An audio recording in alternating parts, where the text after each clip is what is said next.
Muito bem, doutores, dando continuidade à aula sobre gametogênese humana, nós iremos agora falar sobre a ovulogênese, que é o processo de formação do gameta feminino, tá? Esse processo vai acontecer nos ovários, que são as gônadas femininas, especificamente nos folículos ovarianos. E em relação ao tempo de ocorrência, para que o processo aconteça em todas as suas etapas, isso aí vai levar anos. A gente viu na aula anterior que a espermatogênese, ela demora aí um período de tempo igual a 64 dias. Já a ovulogênese, ela demora anos para poder ser concluída, tá bom? E ela vai ocorrer em apenas 3 etapas, tá? Etapa de multiplicação, etapa de crescimento e etapa de maturação, tá? Na etapa de multiplicação, a célula precursora, chamada de ovogônio, vai sofrer mitoses, originando outras ovogônias. E um detalhe interessante, isso acontece quando a menina ainda está no ventre da sua mãe. Ou seja, a menina nem nasceu ainda, mas o processo de gametogênese nela já está acontecendo, tá? Diferentemente do processo que acontece em nós homens, tá? Que só tem início na puberdade. Tudo bem? Então vamos lá.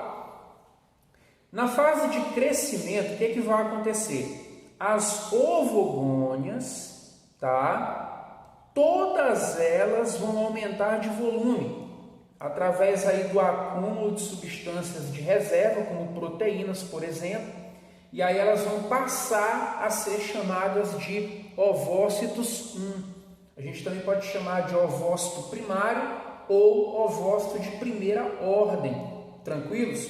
Lembrando que isso aqui também acontece antes do nascimento da menina. Então a primeira e a segunda etapa da gametogênese feminina ocorre antes da menina nascer, ou seja, na vida intrauterina. Ou seja, quando a menina nasce, ela já tem lá todos os seus ovócitos 1 ou ovócitos primários. Tranquilidade?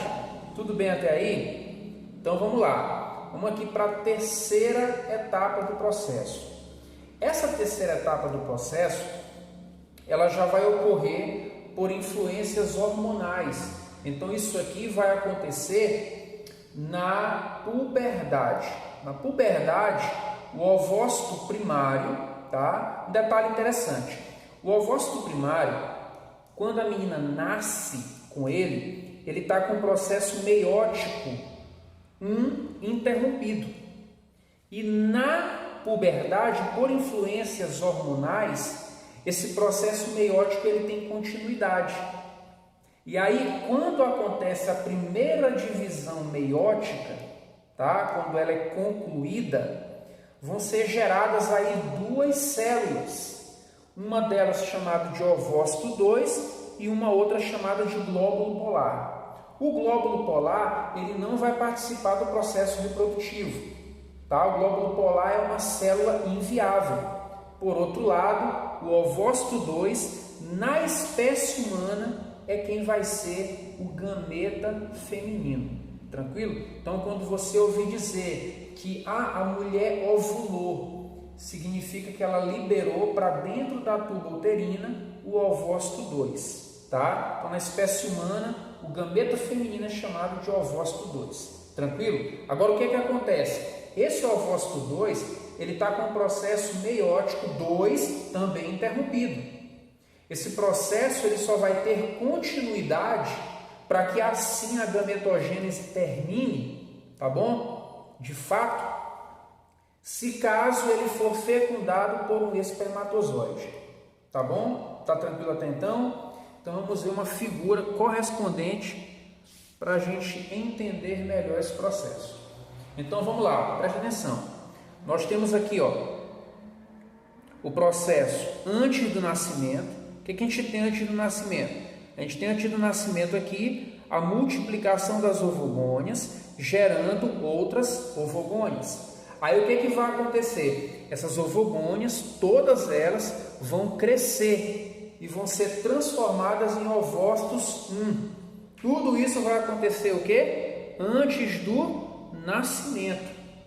E aí, quando a menina chegar na puberdade, esse ovócito 1, por influência dos hormônios, vai sofrer o processo meiótico. Na verdade, vai dar continuidade ao processo meiótico que está interrompido.